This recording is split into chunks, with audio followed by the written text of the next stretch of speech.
Olá, amigos! Vamos conhecer outro sensor de temperatura baseado na resistência elétrica. Vimos nos estudos anteriores a termorresistência, da qual a mais utilizada em ambiente industrial é a PT100, a 3 fios. A de 2 fios também é utilizado, mas com menor escala. Mas para instrumentação, a 3 fios é a mais largamente utilizada devido à sua precisão. Certo?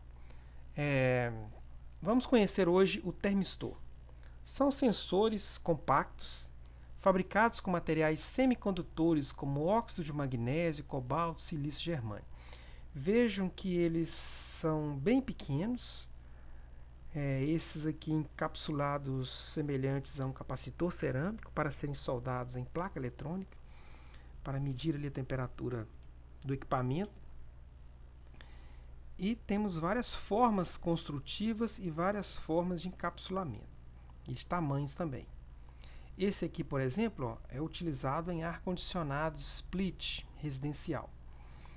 Então, por serem construídos de material semicondutor, possuem a grande vantagem de poderem ser fabricados com um tamanho físico muito pequeno, que é o caso desse aqui, em ar-condicionado e esses outros aqui. Então, os termistores podem ser de dois tipos, o NTC e o PTC. Esse aqui da figura é um NTC, certo? Qual a diferença entre eles? O NTC, ele tem o coeficiente de temperatura negativo. O que isso significa? É que a resistência elétrica dele irá diminuir à medida que se eleva a temperatura. Ou seja, ele tem um efeito contrário, ele é inversamente proporcional à temperatura. E ele é utilizado na linha automotiva, em ar-condicionados de automóveis, eletrodomésticos, igual disse, em ar-condicionado, e equipamentos médicos, certo? E o PTC? O PTC ele já tem um coeficiente de temperatura positivo. O que isso significa? Que a resistência elétrica irá elevar à medida que se eleva a temperatura, ou seja, ele é diretamente proporcional à temperatura, sua resistência. E são utilizados para medição e proteção térmica de motores, transformadores e máquinas industriais.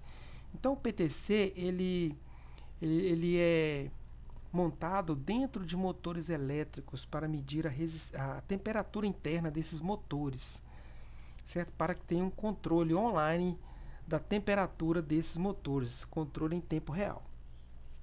A grande diferença dos termistores para a termorresistência é que os termistores trabalham com temperaturas, aliás, com resistências da ordem de quiloohms. Reparem esse gráfico aqui, a 100 graus Celsius, o NTC ele vai estar aqui com uma resistência a 10 a quarta potência, o que significa a 10 quiloohms, mais ou menos. E o NTC também. Só que vejam só a diferença deles. O NTC, a temperatura diminui com o aumento da resistência. O PTC, a temperatura aumenta com o aumento da resistência. Essa curva aqui é do PT100, tá? Só que reparem que o NTC ele é muito mais linear do que o PTC, o que torna o NTC ele muito utilizado onde se precisa-se de precisão, devido à sua linearidade. Então ele é muito sensível e linear, o que facilita muito a construção do equipamento receptor, no caso esse aqui, um controlador. Então, o projeto do controlador, quando se utiliza NTC, ele torna-se muito mais simples devido à linearidade do seu sensor. Ok? Então, o termistor é só isso mesmo. É um instrumento muito simples, pouco utilizado em ambiente industrial, mas na área residencial automotiva muito utilizado. No ambiente industrial, ele é muito utilizado para medir temperaturas de salas elétricas, por exemplo. Você tem lá uma sala onde tem um ar-condicionado e caso a temperatura se exceda, eu posso ter problemas elétricos nos equipamentos. E esse instrumento pode ser utilizado para poder gerar alarmes de temperatura interna da sala elétrica muito alta. Ok? Próximos estudos para finalizarmos a medição de temperatura serão os pirômetros. Ok?